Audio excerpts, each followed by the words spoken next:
शिलाजीत हमारे हार्मोन्स को कंट्रोल करता है, तो ये हमारी हमारी बॉडी में करता क्या है? मेल्स में टेस्टोस्टेरोन हार्मोन का बैलेंस करता है, फीमेल्स में हार्मोनल बैलेंस करके पीसीओडी पीसीओएस जैसी बीमारियों से ये बचाता है। तो डॉक्टर साहब, ऐसे कौन से लोग हैं जिन्हें शिलाजीत अवॉइड करना चाहिए? क्या ये सबके लिए सेफ है या कुछ लोगों के लिए रेड फ्लैग भी माना जाता है? बच्चे इसको अवॉइड करें, ठीक है, बहुत छोटी एज वाले, लैक्टेटिंग मदर्स, प्रेग्नेंट वुमेन, ये लोग इसे ना लें, जो क्रॉनिक डिजीज से पीड़ित हैं फॉर एग्जांपल। तो डॉक्टर साहब, क्या शिलाजीत जिम लड़कों के लिए और टेस्टोस्टेरोन बूस्ट करने के लिए होता है या इसे कोई भी यूज कर सकता है इंक्लूडिंग फीमेल्स? शिलाजीत जो है ये जेंडर स्पेसिफिक नहीं है, ठीक, इसे कोई भी यूज कर सकता है। तो जैसा कि डॉक्टर साहब, माना जाता है कि अश्वगंधा और शिलाजीत आयुर्वेदिक की दुनिया में एक पावर हाउस माना गया है, और दोनों में से कौन सा लेना चाहिए या एक साथ हम दोनों लें तो एक सुपर कॉम्बो माना जा सकता है? शिलाजीत और अश्वगंधा दोनों अलग हर्ब्स हैं, दोनों के अलग अलग बेनिफिट्स हैं, कुछ सिमिलर हैं। तो सर, जैसा कि आजकल देखा गया कि बहुत सारी कंपनीज शिलाजीत को सेक्सुअल हेल्थ के ऊपर लेके प्रमोट कर रही हैं, तो क्या वाकई में ये सेक्सुअल हेल्थ के लिए बेटर है और क्या इसका असर स्पर्म काउंट या उसकी क्वालिटी पर भी इफेक्ट पड़ता है? हाँ, शिलाजीत को कह सकते हैं ये सेक्सुअल हेल्थ के लिए बेटर है, क्योंकि नमस्कार, welcome back to another podcast of life श्रोता। आज हम बात करने वाले हैं एक ऐसे सप्लीमेंट के बारे में जिससे लेकर बहुत से लोगों में काफी सवाल हैं। कई लोग इसे यूज करते हैं अपनी स्ट्रेंथ और स्टेमिना को बढ़ाने के लिए, और आखिर एग्जैक्टली है क्या ये, और क्या शिलाजीत लेना सेफ है? आजकल मार्केट में बहुत सारे शिलाजीत बिक रहे हैं, तो एक आम इंसान के लिए ये पता कर पाना कि कौन सा शिलाजीत ऑथेंटिक है, कौन सा शिलाजीत सही है या नहीं है, कौन सा लेना चाहिए, इन सभी सवालों का जवाब देने के लिए आज हमारे साथ है डॉक्टर करण बेदी। तो वेलकम है डॉक्टर साहब आपका। तो डॉक्टर साहब, सबसे पहला सवाल आपसे मेरा ये है कि शिलाजीत होता क्या है? असल में नाम तो बहुत सुना है, पर ये होता क्या है? ये एक तरीके का हर्ब है या मिनरल है, क्या है ये? एक्चुअली ना तो ये हर्ब है ना ये मिनरल है, ये दोनों का कॉम्बिनेशन है। बेसिकली क्या है, अगर हम शिलाजीत की फॉर्मुलेशन देखें या प्रोडक्शन देखें, जहां से हम शिलाजीत रॉ शिलाजीत प्रोक्योर करते हैं, तो ये बेसिकली पहाड़ों से एक्सट्रैक्ट किया जाता है।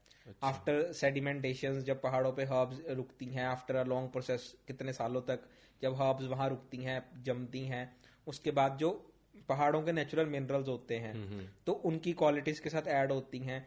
तो जब वहां से हम एक्सट्रैक्ट करते हैं, प्रोक्योर करते हैं raw shilajit, basic raw shilajit, तो इसमें combination of minerals and herbs की दोनों की क्वालिटीज इसमें शिलाजीत में पाई जाती हैं। तो तभी जो आज की रिसर्च जहां तक हम पहुंचे हैं कि इसमें 80+ ट्रेस मिनरल्स एलिमेंट्स पाए जाते हैं।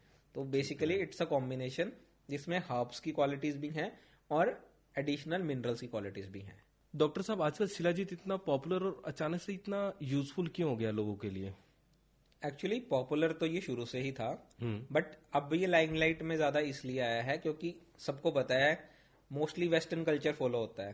तो जैसे ही इसकी डिमांड एक्सपोर्ट में या फॉरेन कंट्रीज में ज्यादा बढ़ी, तो ये बहुत ज्यादा लाइमलाइट में आ गया। सबसे इसका बहुत बेसिक एग्जांपल है हमारी चंद्रप्रभा टी, जो शास्त्रोक्त है और हम बहुत टाइम से यूज कर रहे हैं।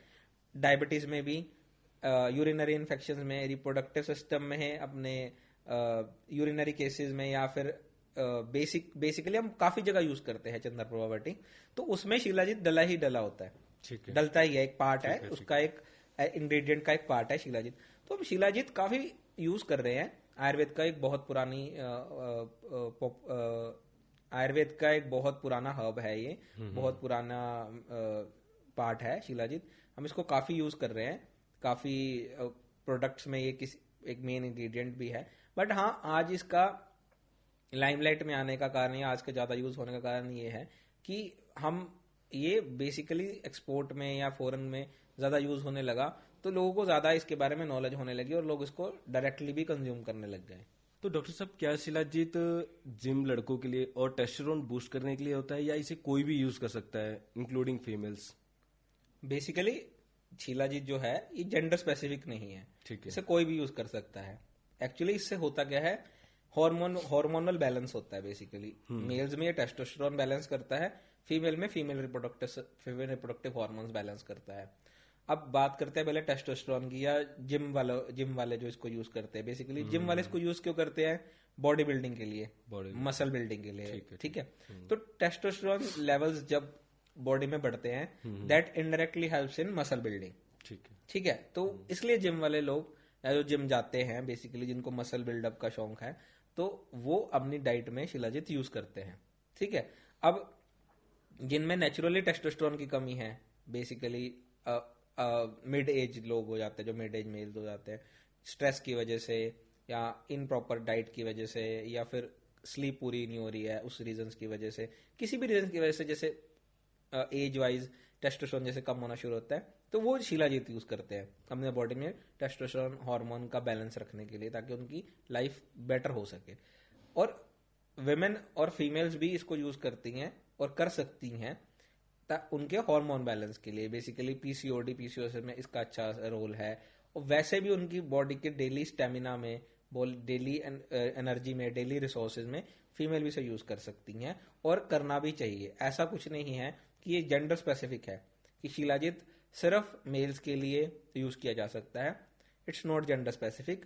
इसका एग्जाम्पल है कि शिलाजीत एक बहुत अच्छा सोर्स है जो हम डायबिटीज में यूज करते हैं, ठीक है। Shilajit is a very good drug जो डायबिटिक पेशेंट में यूज होता है, ठीक है। तो वो सर मतलब जैसे कि वो किसी डॉक्टर के रेकमेंड से लेना चाहिए, या मतलब ले सकता नॉर्मल जिसको डायबिटीज है? डॉक्टर्स ही रिकमेंड करते हैं। जैसे चंद्रप्रभा वटी में शिलाजीत यूज होता है। अब जब शिलाजीत डायबिटिक पेशेंट ले रहा है, तो डायबिटिक मेल फीमेल देख के नहीं ना हो रहा। हाँ हाँ, वो तो नॉर्मल, जैसे मैंने पहले भी एग्जांपल दिया कि चंद्रप्रभा वटी ली जाती है, तो चंद्रप्रभा वटी में भी शिलाजीत डलता है, तो वहां तो मेल फीमेल नहीं देखा जा रहा। तो ये जो मिसकंसेप्शन चल रही है कि मेल्स के लिए ही शिलाजीत है, तो ये टोटली रॉन्ग है। ठीक है। सिंपल सा कंसेप्ट है, ये जेंडर स्पेसिफिक नहीं है।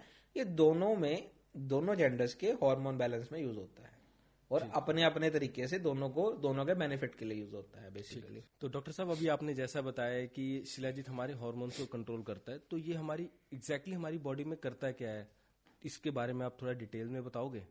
बेसिकली जैसे कि मेल्स में टेस्टोस्टेरोन हार्मोन का बैलेंस करता है, जैसे कि जिसकी वजह से जैसे मेल्स को काफी स्टेमिना वीक रहता है, फटीग की दिक्कत, वीकनेस फील होती है, या उनकी रिप्रोडक्टिव हेल्थ में उनको स्पर्म काउंट्स का कम होना, सीमेन क्वालिटी कम होना, ये चीजें, इन चीजों में हेल्प करता है मेल्स में। फीमेल्स में हार्मोनल बैलेंस करके पीसीओडी पीसीओएस जैसी बीमारियों से ये बचाता है, या अगर जो किसी को है भी तो वहां भी ये हेल्प करता है। फीमेल्स के मूड स्विंग्स में हेल्प करता है, ठीक है। पोस्ट मेनोपॉजल काफी अच्छा हेल्प करता है। थर्डली, इंसुलिन बैलेंस में बहुत अच्छा हेल्प करता है डायबिटिक पेशेंट्स में, इसका बहुत अच्छा रोल है। जनरली डायबिटिक पेशेंट को एक एज के बाद वीकनेस बहुत महसूस होती है, 40s 50s के बाद डायबिटिक पेशेंट थके रहते हैं, और उनके शरीर में ऐसे लगता है कि जैसे कि कुछ काम करने की एनर्जी नहीं है, तो वहां शिलाजीत का बहुत अच्छा रोल है। और ओल्ड एज पेशेंट्स में शिलाजीत का बहुत अच्छा रोल है। स्ट्रेस हार्मोन कोर्टिसोल को बैलेंस करने में बहुत अच्छा काम करता है, जैसे स्ट्रेस की वजह से नींद ना आना, स्लीप साइकिल डिस्टर्ब होना, या बॉडी में बहुत ज्यादा स्ट्रेस है, तो कोर्टिसोल हार्मोन बैलेंस करता है, तो इनडायरेक्टली स्लीप इंड्यूस करने या स्लीप साइकिल बैलेंस करने में बहुत अच्छा हेल्प करता है शिलाजीत। तो सर जैसे कि मेरे फादर साहब को सर डायबिटीज का प्रॉब्लम है, तो उनको क्या है कि उनका डायबिटीज मतलब 150-200 के आसपास जाता रहता है, तो मतलब इसका कोई स्पेसिफिक जो मतलब डायबिटीज पेशेंट है, तो उनका कोई स्पेसिफिक टाइम होता है डे या मॉर्निंग में शिलाजीत लेना है, या मतलब आप खाली पेट, ऐसा कुछ है क्या नेसेसरी? नहीं, ऐसा कुछ नहीं है, बट डायबिटिक पेशेंट को शिलाजीत खाना ही खाना है। खाना ही खाना है। शिलाजीत इज अ रामबाण फॉर डायबिटीज पेशेंट। ठीक है, ठीक है।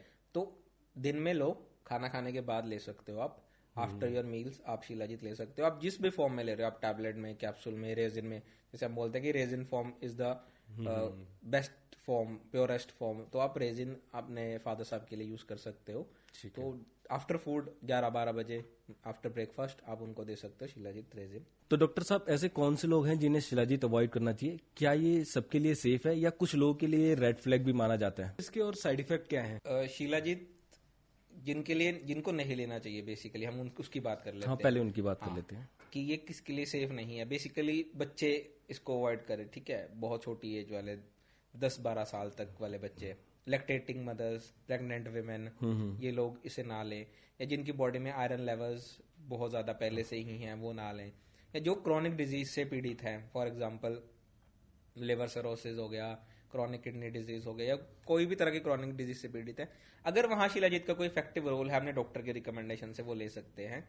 अगर क्रॉनिक डिजीज्ड पेशेंट है तो वहां इन लोगों को शिलाजीत नहीं लेना चाहिए या अपने डॉक्टर रिकमेंडेशन से लेना चाहिए। कुछ तो कैटेगरी होगी जिनको नहीं लेना चाहिए, जो कोई डिजीज्ड है अपने डॉक्टर रिकमेंडेशन से, अगर उसका कोई स्पेसिफिक रोल है वहां, जैसे फॉर एग्जांपल क्रॉनिक डायबिटीज है, डायबिटीज पेशेंट, तो वहां तो शिलाजीत जाएगा, है ना। तो जो डिजीज्ड पेशेंट है तो वो अपने डॉक्टर रिकमेंडेशन से ले सकते हैं। इनको नहीं लेना चाहिए वो हम डिस्कस कर चुके हैं। और इसके साइड इफेक्ट्स ऐसे हैं कि एक तो चीज समझिए कि ऐसा कुछ नहीं है जिसके साइड इफेक्ट्स ही नहीं होते। आयुर्वेद का मतलब ये नहीं कि इसके साइड इफेक्ट्स ही नहीं होते। कोई भी चीज आप एक्स्ट्रा अमाउंट में लेनी शुरू कर दोगे, आप खाना भी ज्यादा खाना शुरू कर दोगे ना, तो वो भी गलत है। तो किसी भी चीज को एक सही मात्रा में, सही नॉलेज के साथ, सही तरीके से, सही टाइम पे लिया जाए तो उसके इफेक्ट्स मिलते हैं, तो उसके साइड इफेक्ट्स मिनिमाइज हो जाते हैं बेसिकली। तो एक तो इसको प्योर फॉर्म में लो, अच्छी लैब टेस्टेड या अच्छे किसी ब्रांड का यूज करो, इसमें हैवी मेटल्स ना हो बेसिकली, अच्छी तरह प्योरीफाइड फॉर्म वाला शिलाजीत लो। और इसको अगर डिजीज्ड ले रहा है कोई पेशेंट तो डॉक्टर रिकमेंडेशन से लो, और अगर किसी ने वैसे लेना है नॉर्मल हमने हेल्थ के लिए तो एक अच्छी क्वालिटी का, अच्छे ब्रांड का शिलाजीत उसको प्रेफर करना चाहिए, तो उसको अच्छे इफेक्ट्स दिखेंगे, तो इसमें साइड इफेक्ट्स मिनिमाइज हो जाते हैं। तो जैसा कि डॉक्टर साहब अभी आपने बताया कि इसे एक नॉर्मल इंसान, मेल या फीमेल कोई भी हो, और एक डायबिटीज जो एक डिजीज से मतलब बंदा लॉन्ग टर्म इससे गुजर रहा होता है, तो क्या हमें आप बता सकते हैं कि कितनी मिनिमम क्वांटिटी में ले सकते हैं जिससे कि मतलब वो एक हेल्दी रहे, ज्यादा इफेक्टिव ना पड़े उस चीज को लेके? देखो यहाँ क्वेश्चंस दो आते हैं बेसिकली कि एक आम इंसान कितना ले जिसको कोई डिजीज नहीं है, जो बिना डॉक्टर के रिकमेंडेशन से भी लेना चाहता है, एज अ नेचुरल चीज ले रहा है, ठीक है। और जो एक डिजीज्ड है, ठीक है, जो डिजीज्ड है वो तो डॉक्टर रिकमेंडेशन से ले, जिस तरीके की उसकी डिजीज है कि उसको कितनी डोज की जरूरत है। अब यहाँ क्वेश्चन है कि एक नॉर्मल इंसान जो डॉक्टर के पास जाए बिना भी शिलाजीत कंज्यूम कर रहा है, तो उसकी सेफेस्ट डोज क्या हो ताकि उसको खराब ना करे या ओवरडोज ना हो बेसिकली। तो इसके फॉर्म्स हैं, जैसे कि रेजिन में ले रहा है, कैप्सूल्स में ले रहा है, टैबलेट्स में ले रहा है। अगर इंसान कोई रेजिन में ले रहा है तो पी साइज जितना 250-300 mg जितना दिन में 2 बारी, मतलब अराउंड 400-500 mg जितना ले सकता है, ठीक है। अगर टैबलेट में ले रहा है तो 500 mg से लेके 1000 mg तक दिन में 2 बारी, मतलब 500 mg की दिन में 2 टैबलेट्स, और टोटल 1000 mg तक वो ले सकता है। कैप्सूल भी सेम है, 500 mg से लेके 1000 mg तक की डोज उसकी डेली की बन सकती है। डिपेंड्स कि दिन में 2 बारी लेनी है उसने एक एक करके 2 कैप्सूल्स, या कैसे वो एक ही बारी 500 mg का कैप्सूल ले रहा है तो 500 भी ठीक है, 1000 तक भी जा सकती है उसकी मिनिमम डोज। तो ये सेफेस्ट डोज है। इसमें जो एक नॉर्मल इंसान है उसकी ये हम बात कर रहे हैं। जो डिजीज्ड है वो अपने डॉक्टर रिकमेंडेशन से, उसकी डिजीज कितनी है तो उसका डॉक्टर बता सकते हैं उसको कि आपको कितनी डोज की जरूरत है, या कम करनी है, या पहले ज्यादा रख के फिर कम करनी है, या इतनी ही डोज पे आपने चलना है, वो प्रॉपर एक डॉक्टर रिकमेंडेशन से जानी चाहिए। तो कई बार सर जैसे देखते हैं कि जिम वाले जो लड़के होते हैं वो शिलाजीत को एज अ प्री और पोस्ट वर्कआउट में यूज कर लेते हैं, जैसे जिम से पहले ले लेते हैं या जिम के बाद, जिससे मतलब उनकी स्ट्रेंथ बढ़े, वो ज्यादा मतलब अपनी एक्टिविटीज जो जिम की एक्टिविटीज है वो कर सके। तो मतलब ये उसमें जिम वाले में होता है क्या सर कि मतलब पोस्ट और प्री वर्कआउट में ऐसा है कि अगर ले भी रहेंगे, हाँ, पोस्ट एंड प्री वर्कआउट में भी लिया जा सकता है बेसिकली, ऐसा कुछ नहीं है। तो एनर्जी बूस्ट करता है बेसिकली। पोस्ट वर्कआउट ज्यादा अच्छा है, ठीक है, कि आपकी बॉडी को बैलेंस करता है, आपकी फटीग स्टेमिना को हेल्प करता है। और अगर उसको लेना है तो डोज उतनी ही रखें, 250 mg जितनी, एक पी साइज जितनी डोज रखें, तो वो ठीक डोज रहेगी, सेफेस्ट डोज है। तो डॉक्टर साहब जैसा कि आजकल देखा जा रहा है कि मार्केट में बहुत सारे शिलाजीत बिक रहे हैं, तो एक नॉर्मल इंसान कैसे पता करे कि जो उसके हाथ में शिलाजीत है, जो उसने शिलाजीत परचेज किया है, वो सही है या एक ब्लैक टार प्रोडक्ट है? तो बेसिकली असली नकली का फर्क एक आम इंसान के पहचानने में थोड़ा मुश्किल है, ठीक है। तो दिखने में सारी चीजें एक जैसी ही लगती हैं, ठीक है। तो बेसिकली जहां से वो ले रहा है वो एक रिनाउंड और अच्छा सोर्स होना चाहिए, और उस सोर्स का शिलाजीत रेजिन है जो बेसिकली शिलाजीत जिस भी फॉर्म में ले रहा है वो लैब टेस्टेड होना चाहिए। लैब टेस्ट की रिपोर्ट साथ अटैच होती है बेसिकली, उसमें फुलविक एसिड कितना है और हैवी मेटल्स है या नहीं, वो कंप्लायंस करता है कि नहीं वो शिलाजीत, वो सारा कुछ मेंशन्ड होता है। आज हम 2025 में हैं, तो आज सब कुछ एक वेरीफाइड फॉर्म से आ रहा है, तो ऐसा कुछ नहीं है कि हमें पता नहीं लग सकता। हर चीज का एक तरीका है, एक प्रोसेस है, तो उस प्रोसेस से अगर कस्टमर या जो भी लेना चाहता है शिलाजीत रेजिन, कैप्सूल्स, टैबलेट, जिस भी फॉर्म में लेना चाहता है, तो एक अच्छे रिनाउंड सोर्स से ले और लैब टेस्टेड शिलाजीत यूज करे, तो उसको कोई दिक्कत नहीं आएगी। जैसे कि डॉक्टर साहब सुनने में आया कि शिलाजीत जो है वो किडनी खराब कर सकता है क्योंकि इसमें काफी मात्रा में हैवी मेटल्स पाए जाते हैं, तो कितनी सच्चाई है इस क्लेम में? रॉ शिलाजीत में बहुत ज्यादा मात्रा में हैवी मेटल्स पाए जाते हैं। ठीक है, ठीक है, तो रॉ शिलाजीत तो कंज्यूम करना ही नहीं है, बिल्कुल, मतलब मना है वो तो आपको वो शिलाजीत जो लोग कंज्यूम कर रहे हैं बिना देखे समझे, कोई कहीं से भी शिलाजीत प्रोक्योर कर लिया, हाँ, वैसे जैसे रास्ते में लोग बेचते रहते हैं कि ये प्योर है, तो वो तो ऑब्वियसली आपकी बॉडी को खराब करेगा ही करेगा। तो आपको जो शिलाजीत यूज करना है वो मैंने जैसे पहले बताया कि प्रॉपर लैब टेस्टेड शिलाजीत आप यूज करो। उसमें जैसे मैंने हैवी मेटल के कंप्लायंसेस बताए, जिस भी ब्रांड का आप शिलाजीत यूज कर रहे हो, अगर उस ब्रांड की टेस्ट में हैवी मेटल कंप्लायंस आ रहे हैं कि वो इस रेशियो से नीचे है, उसमें बिलो लिमिट्स है, तो वो शिलाजीत आपको कभी भी खराब नहीं करेगा, आपकी ना किडनीज खराब करेगा ना हेल्थ खराब करेगा, बट आपके लिए बेनिफिशियल ही साबित होगा, बेनिफिट ही देगा आपकी बॉडी में वो शिलाजीत। आपको बस एक अच्छे सोर्स से शिलाजीत लेना है, बस आपने ये ध्यान रखना है। अगर आप ऐसे ही कहीं से भी शिलाजीत उठा के ले लोगे तो वो तो हेल्थ देने की बजाय आपकी बॉडी को खराब ही करेगा। ठीक है, तो जैसा कि मतलब डॉक्टर साहब मैंने देखा है कई बार रास्ते में लोग शिलाजीत बेचते हैं, मतलब आम, हम किसी दुकान की बात नहीं कर रहे, लोग आम बेचते हैं शिलाजीत, तो उसमें वो जैसे लेके डब्बी खोल के, कई बार सुनने में आया कि शिलाजीत वो भी प्योर होता है, जो मतलब ऐसे निकाल के जितनी लंबी पतली उसका धागा या कुछ क्या कहते हैं उसको, मुझे एग्जैक्टली वर्ड नहीं पता उसका, तो वो जितना पतला निकले वो उतना प्योर लगता है, कि मतलब जितनी पतली वो चीज निकले, शायद आपको वो सही पता होगा एग्जैक्ट क्या कहते हैं उसको। देखो, देख के हर चीज जज नहीं की जा सकती, हर चमकती चीज सोना नहीं होती, फॉर एग्जाम्पल, है ना, हर हम बोलते हैं जनरली ये चीज समझ सुनने में आती है, तो देख के आप कैसे जज कर सकते हो कि वो सेम है? बनाने वाले मतलब ऐसा कुछ भी और भी चीज बन सकती है जो उस तरह की फॉर्मूले, उस तरह की फॉर्म करती हो। जैसे फॉर एग्जाम्पल अभी दिवाली गई है पीछे, तो दूध वाले, डेयरी वाले, मिठाई वाले दुकानों पे छापा डलता है, जब वो फेक पनीर जो बनाते हैं, मतलब फेक पनीर और फेक दूध तक क्रिएट हो रहा है, तो वो देखने में तो दूध ही लगता है। पानी में कुछ एक ऐसी चीज ऐड करते हो तो वो दूध की कॉम्पोजिशन या दूध की जैसा दिखना शुरू हो जाता है। तो जो आप बोल रहे हो, क्वेश्चन आपका जो सवाल है कि जो लोग बेच रहे हैं ऐसे बिना लेबल्ड सड़क पे या फिर ऐसे बेचने शुरू कर रहे हैं, तो वो उसकी कोई जजमेंट नहीं है, वो तो नहीं ही लेना चाहिए, वो तो डायरेक्टली नो है, क्योंकि वो तो सिर्फ वही जानते हैं कि वो क्या बेच रहे हैं। वो तो जो खरीद रहा है पहले उसको भगा देना चाहिए कि हमने तुमसे नहीं लेना है, बल्कि उससे ही 4 क्वेश्चन पूछो कि इसका क्लेम क्या है, कहां से बेच रहे हो, कहां से लाए हो, मतलब क्या है, इसकी ऑथेंटिसिटी क्या है। ठीक है, क्योंकि आजकल लोग पढ़े लिखे हो गए और लोगों को भी ये अवेयरनेस होनी चाहिए, लोगों को भी ये नॉलेज होनी चाहिए कि आप इन जैसे लोगों को एंटरटेन बिल्कुल मत करो, इन जैसे लोगों को बल्कि उल्टा आप इतना क्वेश्चन पूछो या इतना समझाओ या इतना डराओ ताकि ये ही ऐसा काम ना करें, क्योंकि ये बेसिकली इनका टारगेट भी अनपढ़ जनता ज्यादा होती है, गांव में जाके बेचना या ऐसे लोगों को बेचना जिनको इसके बारे में नॉलेज नहीं है।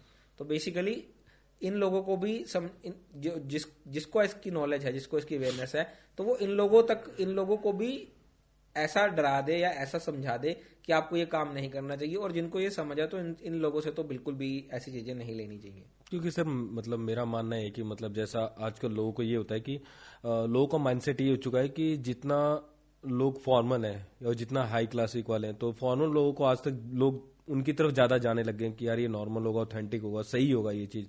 बाकी अगर हम बाहर जाएं तो वो सिर्फ अपना सेल पे ध्यान दे रहे हैं, बेचना ही सिर्फ इन लोगों को, तो उस तरफ बंदे ज्यादा जाने लग जाते हैं कि यार नहीं यार ये सिर्फ बेच ही रहा है तो इसका सही होगा नहीं होगा पता नहीं, पर ये बंदा रॉ फॉर्म में लेके आया है, ऐसे प्लास्टिक या कुछ उसमें कैरी करके लेके आते हैं लोग, इसमें सही लगेगा क्या पता ही सही होगा, तो उस लिए था।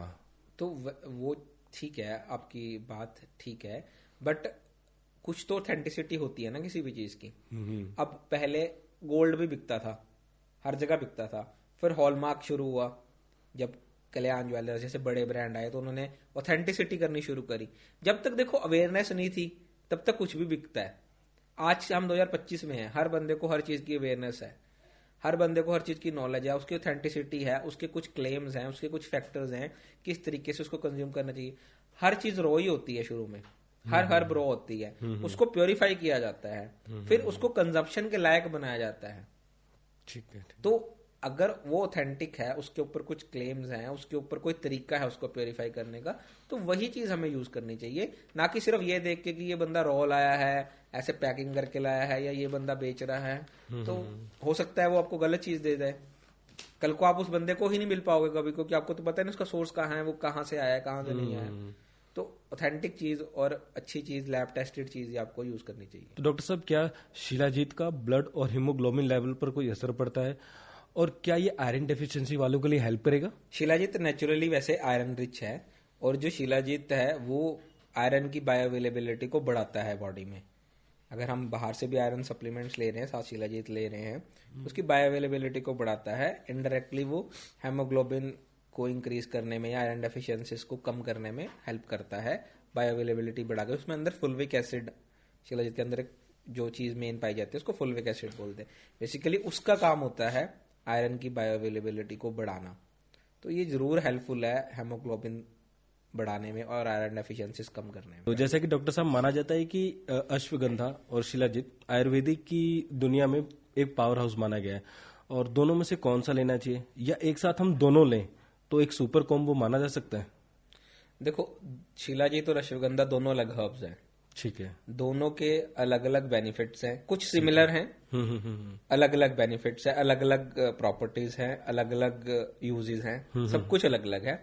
कुछ चीजें कॉमन आती हैं, दोनों ही जो हर्ब्स हैं, दोनों ही जो अपनी रिप्रोडक्टिव सिस्टम पे काम करते हैं।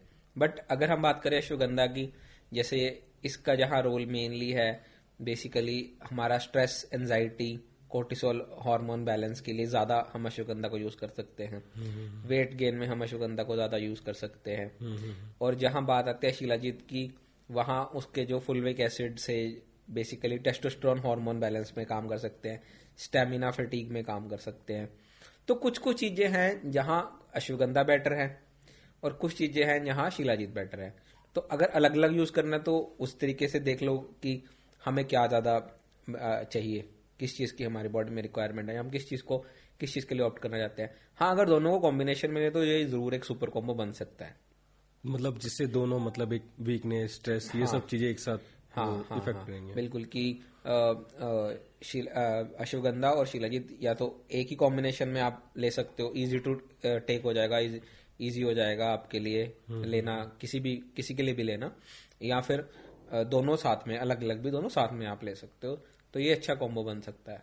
तो डॉक्टर साहब, मेरा डायरेक्ट सवाल आपसे ये है कि पर्सनली भी है कि जैसा ये पॉडकास्ट मैंने सुन लिया, उसके बेनिफिट्स देख लिए, शिलाजीत के लिए हमारी डेली लाइफ में क्या असर उससे पड़ सकता है, तो अगर मैं आज से शिलाजीत लेना स्टार्ट करता हूँ तो उसको यूज करने से पहले मुझे 3 चीजें क्या दिमाग में रखनी चाहिए कि हाँ, ये स्टार्ट कर रहा हूँ, तो इससे 3 चीज एडवाइस, एज एडवाइस के तौर पे आप क्या बताएंगे?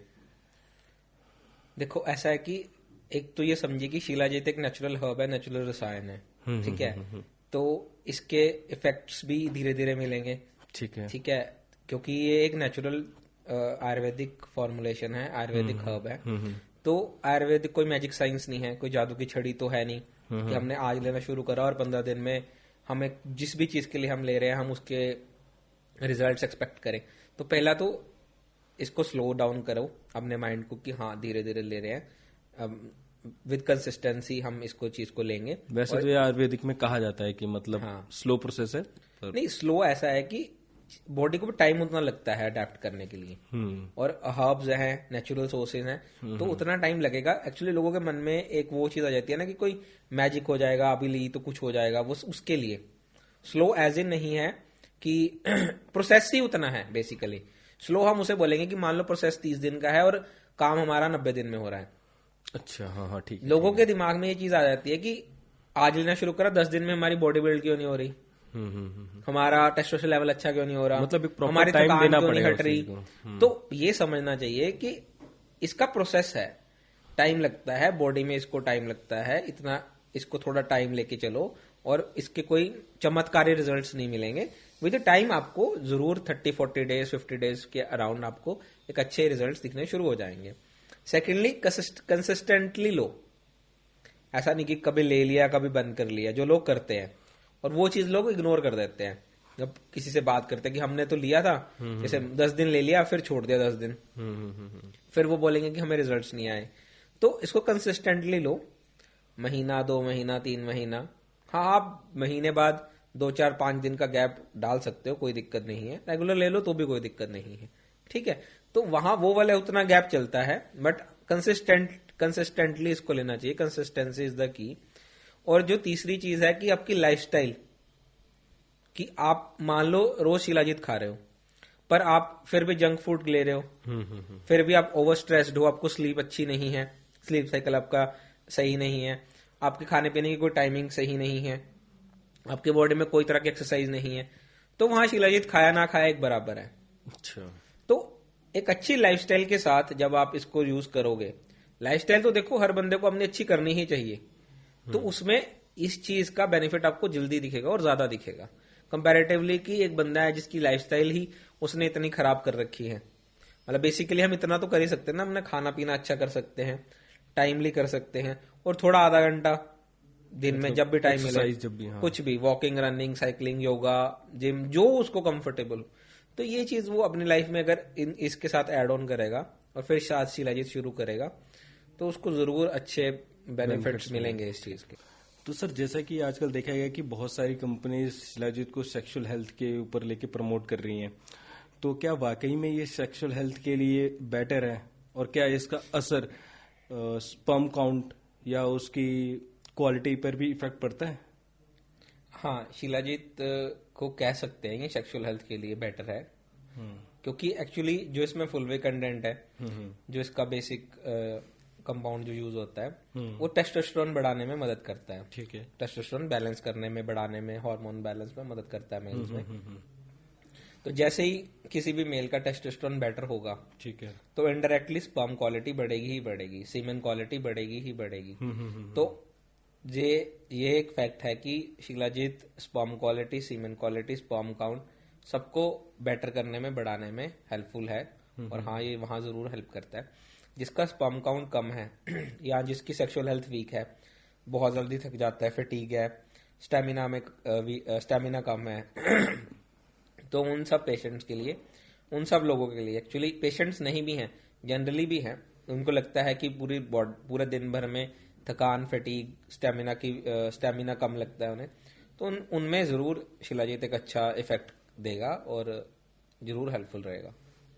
तो डॉक्टर साहब, एक मेरा लास्ट सवाल आपसे ये होगा कि जैसा कि मतलब शिलाजीत, जैसा भी आपने बताया कि उसके फायदे बहुत सारे फायदे बताए आपने, तो क्या शिलाजीत को एक तरीके से हम ये मान सकते हैं कि आप एक तो उसे, आप जैसा बताया कि आप उसे नॉर्मल इंसान भी डेली यूजेज में ले सकता है, उसके स्ट्रेस पे भी उसके कंट्रोल पर, तो हम इसे सारी चीजों का एक रामबाण इलाज मान सकते हैं कि मतलब सब में ले सकता है वो, उसके जैसे स्ट्रेस, सेक्सुअल हेल्थ हो गया, वीकनेस हो गई, स्ट्रेंथ हो गया, ये सारी चीजों के लिए अगर मैं एक कोम्बो बोलूं एक तरीके का, तो हाँ, शिलाजीत है एक ऐसा हर्ब, इसको हम हर जगह यूज कर सकते हैं।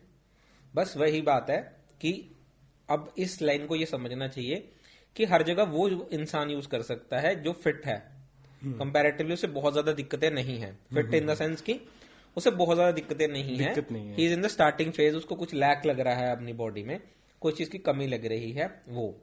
अब कोई डिजीज इस लाइन को लेके चलेगा कि पहले भी सारी चीज यूज कर सकते हैं, तो वहां उसको उस तरीके से रिजल्ट्स नहीं मिलेंगे। और इसमें मैं एक और चीज ऐड ऑन करना चाहूंगा अपने एंड से, कि जैसे आजकल हम बहुत एड्स देखते हैं इंस्टाग्राम पे या सोशल मीडिया पे एड्स आती हैं, जिसमें बहुत लोग प्रमोट करते हैं कि शादी का सीजन आ रहा है, आप अपने दोस्तों के लिए ये दे सकते हो, इसमें भस्में डाली गई हैं, इसमें सेक्सुअल हेल्थ बढ़ाने के लिए चीजें डाली गई हैं, या जो भी वो क्लेम्स करते हैं बेसिकली।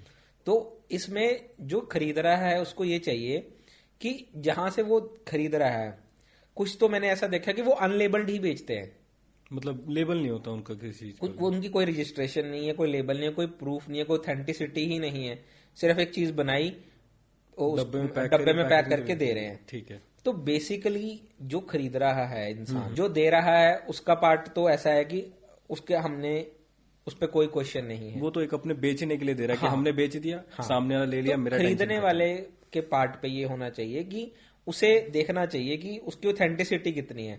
जो लोग आयुर्वेद को बदनाम करते हैं कि आयुर्वेद की मेडिसिन लेने से किडनियां खराब होती हैं बेसिकली, या और साइड इफेक्ट्स होते हैं, तो वो आयुर्वेद लेने से नहीं होते हैं। बेसिकली आयुर्वेद के नाम पे जब ऐसे लोग कुछ भी चीज देते हैं, तो जब वो लोग कंज्यूम करते हैं आयुर्वेद के नाम पे वो चीजें, तो वहां उन लोगों को दिक्कतें आती हैं। अब आप आयुर्वेद के अच्छे सोर्स से लोगे ना, तो अगर किसी भी अच्छे सोर्स से, अच्छे डॉक्टर से, किसी भी अच्छे ब्रांड का आप आयुर्वेद का कोई भी हर्ब लोगे, तो आपको कभी ये दिक्कतें नहीं आएंगी। आयुर्वेद 5000 साल पुरानी साइंस है, कोई ये तो नहीं कि कल मार्केट में आई है और आज इसकी दिक्कतें शुरू हो गई हैं। तो इतने सालों से अगर कोई चीज एग्जिस्ट कर रही है, तो उसकी कुछ वैल्यू है, कुछ ऑथेंटिसिटी है, कुछ इंटीग्रिटी है। तो पेशेंट्स को या किसी भी बंदे को, जो भी लोग ये चीज ले रहे हैं या समझ रहे हैं, कर रहे हैं, उनको यहाँ इतनी अवेयरनेस जरूर होनी चाहिए कि जो वो चीज ले रहे हैं उसके ऊपर की पूरी ऑथेंटिसिटी पे उनको भरोसा होना चाहिए कि वो क्या है। बेसिकली जो चल रहा है मार्केट में कि इसमें भस्में ऐड करी गई हैं आपकी हेल्थ के लिए, भस्म डलवा लो, ये कर लो, वो कर लो, तो भस्म की क्वांटिटी कितनी देनी है, पर डे की डोज कितनी है। ऐसा नहीं है कि एक चीज में 10 तरह की सोना भस्म, चांदी भस्म, हीरक भस्म, अलग अलग तरह की भस्म, मोती पिष्टी, परवाल पिष्टी, सभी इक्वल क्वांटिटी में डाल दी, तो सबकी डोज मिला के तो पर भस्म की डोज पर डे की बहुत ज्यादा हो गई। ठीक है। तो वो चीज, इतनी डोज आप किसी भी भस्म की लोगे तो आपको खराब करेगी ही करेगी। ठीक है। तो पेशेंट को या कोई भी जो कंज्यूमर इस चीज को ले रहा है, उसको इतनी नॉलेज होनी चाहिए, इतनी समझ होनी चाहिए कि वो ऑथेंटिक सोर्स से प्रॉपर लेबल्ड चीज ले, ताकि उसको पता हो वो खुद कितनी ले रहा है, तो उसको फिर कोई दिक्कत नहीं आएगी। तो इस चीज के लिए मैं चाहता हूं कि जो कंज्यूमर है, जो ले रहा है, उसको भी ये अवेयरनेस होनी चाहिए आपके चैनल के थ्रू। ठीक है। तो सर एक मेरा सवाल एक और होगा आपसे, मेरा ये लास्ट क्वेश्चन ही है। तो जैसे कि देखा जाता है, माना जाता है कि फार्मास्यूटिकल कंपनी में, जैसे हमारे आपको सिर दर्द है, खांसी है, जुकाम है, कुछ भी है, तो नॉर्मली फार्मास्यूटिकल की गोली आती है, कुछ भी आती है, 10 रुपए पैकेट, 20 रुपए पैकेट आते हैं, खाते हैं और हम ठीक हो जाते हैं। तो क्या इन फ्यूचर ऐसा हो सकता है कि मतलब आयुर्वेदिक की भी कुछ ऐसी गोली आ जाए या कुछ ऐसा आ जाए जो खाने के बाद तुरंत आदमी ठीक हो जाए? क्योंकि अभी ऐसा देखा नहीं गया है। आपने जैसा बताया कि हर एक चीज का मतलब प्रॉपर ब्यौरा होता है कि हाँ ये ठीक है, इतना लेना है, ये इतना लेना है, तो वो चीजें आयुर्वेदिक में अभी तक नहीं दिख रही हैं हमें। क्योंकि अभी हमारे घर में होम रेमेडीज होती हैं, आप ये हल्दी लगा खा लो, हल्दी का दूध पी लो, या ये चीजें खा लो, तो वो ठीक हो जाती हैं। पर एक प्रॉपर जैसे गोली, या गोली कह सकते हैं या कैप्सूल कह सकते हैं इस चीज को, तो वो वैसा कुछ है इसमें? मतलब देखो, फिलहाल की डेट में जो आयुर्वेद है वो हम हर्बल एक्सट्रैक्ट से ले रहे हैं। तो हर्बल एक्सट्रैक्ट की जितनी पोटेंसी है वो उतनी पोटेंसी पे काम कर रहा है। अब अगर आप उसको एक केमिकल बेस्ड से कंपेयर करोगे, जो एलोपैथी में आती है, या जो आप कह रहे हो कि फार्मासिस्ट से हम ले लेते हैं या फार्मेसी में ले लेते हैं, तो ऑब्वियसली वहां कंपैरिजन नहीं हो सकता, कभी भी नहीं हो सकता। आने वाले टाइम में कुछ ऐसी रिसर्च आती है, टेक्नोलॉजी हम इतनी बड़ी करते हैं, या हमारी टेक्नोलॉजी इतनी आगे बढ़ती है, कुछ ऐसा आता है, तो we can't say, we can predict the future. But हाँ, आयुष मिनिस्ट्री एंड आयुर्वेद अब इस पे बहुत अच्छा काम कर रहा है, तो हो सकता है। रही बात की किसी भी बीमारी को इंस्टेंट ठीक करने के लिए, अगर स्टार्टिंग फेज में किसी भी बीमारी में आयुर्वेद लिया जाए comparative to any other pathy of medicine, तो आयुर्वेद से भी इंस्टेंट रिजल्ट्स मिलते हैं। एक्चुअली हम लेते ही आयुर्वेद को लेट है। देखो, दो चीजें हैं। पहले हम कंपेयर कर रहे हैं किसी भी पेन किलर को या किसी भी इंस्टेंट रिलीफ मेडिसिन को आयुर्वेद के साथ, वो कंपैरिजन ही नहीं हो सकता। यहाँ हर्बल बेस्ड फॉर्मुलेशन है जिसकी एक पोटेंसी है, एक सीमा है। वहां एक केमिकल बेस्ड फॉर्मुलेशन है जिसमें हम कहीं भी हद तक सीमा बढ़ा सकते हैं, ठीक है। और पर दोनों सेम बीमारी में मान लो वो चीज केमिकल बेस्ड ना लेके आयुर्वेद भी लिया जाए, आयुर्वेद अपने तरीके से जितनी उसकी पोटेंसी है उसमें भी अच्छे रिजल्ट्स दे देगा। हाँ, उसके साथ कंपैरिजन नहीं किया जा सकता। देखो, ये तो वो बात है ना कि चीजें ही दो अलग अलग है। अब दो अलग अलग चीजों का कंपैरिजन नहीं किया जा सकता ना, कंपैरिजन वाली फील्ड नहीं है ये। एट लास्ट की मरीज को हमने ठीक करना है। अगर इंस्टेंटली इमरजेंसी में उसे एलोपैथी या किसी भी और पैथी पे आराम मिल रहा है, तो ही और she can go with that, कोई दिक्कत ही नहीं है। और आयुर्वेद उस तरीके से बना ही नहीं है और उस तरीके से बताया भी नहीं गया है। बेसिकली जिस प्रोसेस से चलना है, अगर आपको without side effects, without any other damages, एक नॉर्मल प्रोसेस से अपनी बॉडी को इंटरनली हील करना है, तो यही तरीका है और उसमें टाइम लगता ही लगता है। तो डॉक्टर साहब बहुत बहुत शुक्रिया आपका हमारे साथ जुड़े रहने के लिए, बहुत बहुत धन्यवाद। अगर आप भी शिलाजीत ले रहे हैं या लेना शुरू करना चाहते हैं और इससे जुड़े आपके कोई भी सवाल हैं तो हमारे कमेंट सेक्शन में डाल सकते हैं। तो जल्दी मिलेंगे लाइव श्रोता के एक नए पॉडकास्ट के साथ, तब तक के लिए नमस्कार।